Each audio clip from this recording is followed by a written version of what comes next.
한 주간 기업 CEO들 동향을 살펴보는 CEO 풍향계 시간입니다. 이번 주에는 구현모 KT 대표, 또 김동원 한화생명 사장과 김동선 한화갤러리아 전무 현재 이야기를 이승국, 이은정 기자가 전해드립니다. 구현모 KT 대표, 공개 경쟁을 통해 다시 한번 연임에 도전합니다. KT 이사회는 부대표 연임을 확정했던 의결을 백지화하고 후보를 원점에서 다시 찾기로 했다고 밝혔습니다.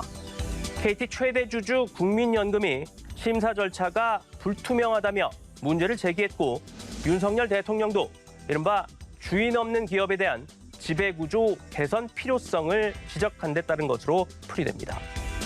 부대표로서는 세 번째 연임 도전입니다.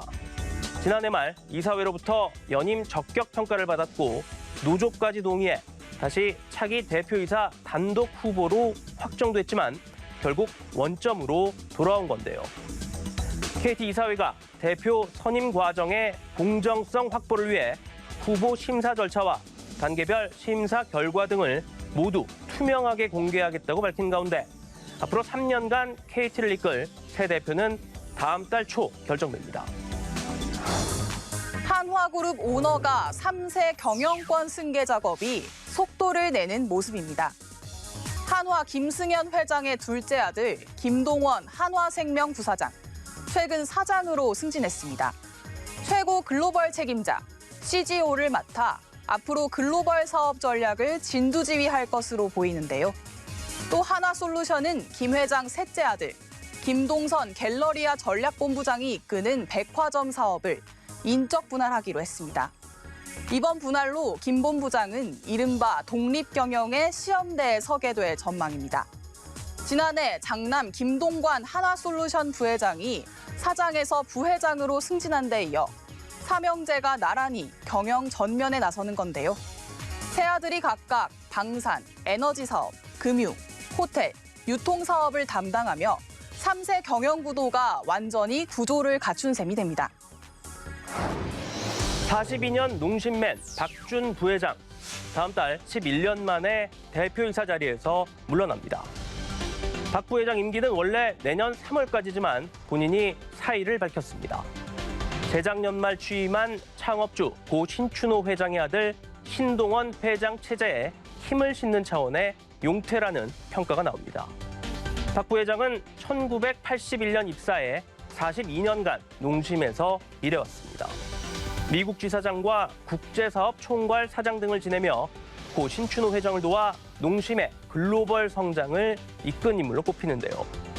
2021년 3월 신춘호 회장 영결식 때는 영결사를 낭독하기도 했습니다. 농심으로선 신동원 회장 체제로의 완전한 이행인 셈인데요. 농심은 이르면 오는 4월부터 이병학 사장 단독 대표이사 체제로 전환됩니다. 최태원 SK그룹 회장, 자신의 이혼 소송과 관련해 온라인에 비방 댓글을 작성한 누리꾼을 직접 고소했습니다. 이 누리꾼은 지난해 7월부터 온라인 커뮤니티 등에 최 회장에 대한 비방글 70여 건을 작성한 것으로 전해졌는데요. 수사에 나선 경찰은 이 누리꾼의 신원을 특정해 주거지가 있는 부산의 한 경찰서로 사건을 넘겼습니다. 최 회장은 앞서 재작년 동거인인 김희영 TNC재단 대표 관련 허위 사실을 방송했다며 한 유튜브 채널을 고소했고, 2019년에는 자신과 김 대표를 비방하는 글을 쓴 누리꾼 수십 명을 고소하기도 했죠. SK 측은 앞으로도 표현의 자유를 넘어 타인의 명예를 훼손하는 행위에 대해서는 단호하게 대처할 방침이라는 입장을 밝혔는데요. 논란이 커지는 것을 우려하며 쉬쉬하는 분위기가 있었던 과거와는 달리 최근에는 기업 총수들도 허위 사실 등에 대해선 적극적으로 법적 대응에 나서는 모습입니다. 정부는 물가가 어느 정도 잡히면 정책 초점을 경기 대응으로 전환하겠다고 했지만 물가 안정 시점을 장담하기 힘드니 그게 언제가 될지 예측하기는 쉽지 않아 보입니다. 많은 시민들은 통계 수치보다 체감 물가 상승세가 훨씬 심각하다고 말합니다. 아직은 물가 안정에 총력을 기울여야 할 때가 아닌가 싶습니다. 지금까지 CEO 풍향계였습니다.